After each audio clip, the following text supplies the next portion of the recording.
Hello, Stephanie Paper here, your fertility with PCOS dietitian. I was asked a question from a fertility client about cold water therapy, and I want to share the answer with you because the benefits are immense. Cold therapy is something that doesn't cost anything. You can start it today at home, and it may improve your symptoms of PCOS and improve your fertility. So I wanted to share this information with you. You may have heard in like wellness circles, you may have heard things about cold plunge or ice baths or cold water therapy. And the reality is that hydrotherapy, which is the use of water in any form, so it could be steam, it could be water, it could be ice, hot or cold. Obviously, ice is cold, but hydrotherapy is the use of water in its many varied forms, hot or cold. This has been used since time immemorial. And so much of how kind of it works in medicine, when we know that there are ancient techniques or ancient things or time honored wisdom around food and certain modalities, science is just starting to catch up. So there's more research coming out about the benefits of cold therapy. It's being studied in a more systematic fashion. And it is showing that there are tons of benefits. So first, I want to talk about what is it. So it could be any of the following. You could be immersing yourself into an ice bath. It could be a cold bathtub. You could be taking a cold shower. There are now like different spas and things that are popping up that my friend was telling me that her apartment complex has steam room and sauna and cold bath. So these modalities are becoming more and more ubiquitous and easy to find. So you could also do open water swimming. So there have been studies that have been done in people who are going out to the sea and just like swimming out in open water, which, as you would know, gets pretty cold out there. Then there's also going to be cooled air chambers. And this is something, if you've ever heard of cryotherapy, again, these are kind of more like spa-esque type of places that have been around for a while, but cryotherapy would be another example of this. You're not going to get quite the same benefit because you're not going to get the same amount of cold, but this is the same kind of concept. For optimal effect, we're looking at a temperature of around 50 to 60 degrees Fahrenheit, up to 68 degrees. So really anything less than 70 degrees Fahrenheit is going to have an effect, a positive effect. And so really what is cold water therapy? Cold water therapy is when we're exposing ourselves to small doses of cold. It's actually what we call a hormetic stressor. So it's like the concept of exercising when we're not, killing ourselves over it. But anytime that we're applying a stressor to the body in a small dosage, it actually upregulates certain genes that contribute to our health. So small, consistent amounts of cold exposure actually have more benefit than prolonged cold exposure. So some of the benefits that have been studied with cold therapy include it can reduce depression. So mental health parameters, it can also help reduce anxiety. There was one study that looked at clinically measurable depression and anxiety. And after they did cold therapy just once a week for 6 to 8 weeks, their levels of anxiety and depression decreased, which, as you know, with PCOS, these mental health challenges are very prevalent. So this could be a really positive impact from doing cold therapy. Cold therapy also has a pain relieving effect. It's been shown to help reduce the number of days called off work due to sickness. It can help improve energy levels. It can help improve autoimmune disorders like fibromyalgia and rheumatoid arthritis. It can help to reduce blood sugar, which, as you know, with PCOS, that's a kind of integral part of managing PCOS is blood sugar regulation. It definitely boosts immunity. It can help quell inflammation. So again, with PCOS, inflammation is generally present. It's one of the hallmark features.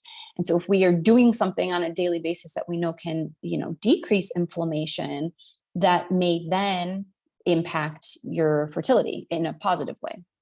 It improves blood circulation, it may enhance weight loss, and it improves mitochondrial function. And if you've heard me talk about this before, The mitochondria, these are the powerhouse of the cell. This is literally the organelle that makes ATP, which is cellular energy. And the egg cell has the most concentrated number of mitochondria than any cell in the body. So most of our cells that have mitochondria have in the tens of thousands, like 10,000, 20,000. Your egg cell has hundreds of thousands of mitochondria. And oftentimes when I'm working with clients one-on-one, we are targeting the mitochondria. We are trying to improve mitochondrial health. And so this is absolutely something that can have a positive impact for your fertility. So with cold immersion or cold therapy or cold plunge or cold showers, what's happening? When we're subjecting our body to cold, it's like a stress, like anything else. And so it's actually activating the sympathetic nervous system. The sympathetic nervous system is the fight or flight nervous system. This is going to kick in with activation of this system. We have adrenaline, we have noradrenaline, we have cortisol. So it literally causes the release of stress hormones, which you may be thinking, well, if I have PCOS, I actually tend to have more stress hormones. In a lot of cases with PCOS, there's a kind of hyperactivation of the HPA axis, which is the hypothalamic pituitary adrenal axis. So there tends to be this kind of overstimulation or oversensitivity of the HPA. And so women tend to have high excretion of these compounds. So you might be like, that sounds counterintuitive. But the point of cold therapy is that with repeated exposure, and again, these are small exposures, brief times in the cold, the stress response gets attenuated. So it starts to kind of get diminished in the sense that it helps to make us more resilient. So it's kind of like giving a repeated stress exposure, and the body responds less drastically each time. So we know that it's a stressor. We know that blood pressure goes up, heart rate goes up, breathing rate goes up. The point of cold therapy is when we're subjecting ourselves, again, in the shower or a cold plunge, the key is to get your breathing under control.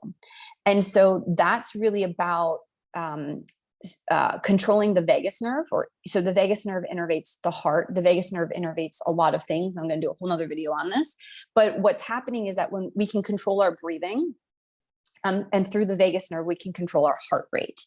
And so when we can start to activate the vagus nerve and we can be cognizant about the heart rate, it starts to decrease the heart rate. And that is in part what helps to even out the nervous system, the parasympathetic versus the sympathetic nervous system. Now, this is when you're submerging your body in cold. And the interesting is we've found, or science has found, that when you submerge your face into cold water, it activates the other side of the nervous system, the parasympathetic, which is rest and digest. So you've got these two parts of the nervous system. Most of the time with PCOS, and fertility, honestly, the sympathetic is more active because, again, there's this higher stress response. So anything that we can do to activate the parasympathetic is something that we're going to want to do. And I work with my clients on this. In the PCOS pregnancy plan, we have a whole module on this. So I definitely go into this in depth in all the containers that I work with clients in. So what we want to do is first start getting your body into cold. You don't necessarily want to just like start out and put your whole body and face in cold water. You want to get a sense for what this is going to feel like. It's actually quite shocking. I've done cold plunge for the first time this year, and it like literally sucks your breath out. Like it takes your breath away. And so the key is to stay in the water for as long of time as it takes for you to get your breathing under control. Now that can be anywhere from like 1 to 3 minutes. However, studies have shown that even as little as 30 seconds in cold water has these positive effects. So the key with cold water therapy is that you're going to be in it for a minimum of 30 seconds up to about 3 minutes. And of course, starting out, you can start with the smaller duration. And in terms of how often you want to do it, a couple times a week. Now, if you're going to do cold shower, this is something you can do every day. And I highly recommend. And so for me, the interesting thing was it wasn't until after I did cold plunge that I've now been doing cold showers. And so for me, I was very like vehemently opposed to the cold therapy because I was like, why would I subject myself to it? But I also didn't quite understand the depth of the science behind it and really how beneficial this very simple thing can be. And so for me, what I did was I kind of ripped off the Band-Aid with doing like an absolute just full body cold plunge. I was only in the water for a minute, but again, I was really focused on my breath. And the research shows that even a minute can induce these powerful health benefits. Now that I've done that, I end most of my showers with cold. So what you can do starting today is get into the shower, take your shower as normal with warm water, cold or hot water, excuse me, hot, warm, whatever. And then at the end of the shower, you can just put it all the way to cold and stand in the shower for, again, you can start out with 30 seconds. I would say with the shower, you're not going to get as cold likely as if you were to do like an ice bath or a cold plunge in like, like a freezer type of deal, which is what I did. So you can just take a shower and then hit it to cold. And you really do want to try to stand in the cold water for like 2 to 3 minutes. So maybe you can work your way up. And then if you want, you can go back to hot. So the key is when you're doing this is number one, try not to go into cold already cold. So have a more warm temperature. So having done like a steam room or a sauna or even taking a hot shower first, and then you can subject your body to cold. And then right after, you want to get warm as soon as possible. So again, going back into a hot shower or a sauna or a steam room or something like that. Okay, so in closing, you can get benefits from cold therapy, cold water therapy in as little as 30 seconds, up to 3 minutes. You want to do this a couple times a week. This can be really helpful for mitigating the stress response. And it's very good for decreasing inflammation, helping with mitochondrial function, helping with mental health, helping with energy levels. And so I love the idea that cold water therapy is something that you don't have to have fancy equipment for. You can literally start doing it at home right now today. If you have questions about this, leave them below. And if you do try it, please, please, please let me know how it goes. Ciao.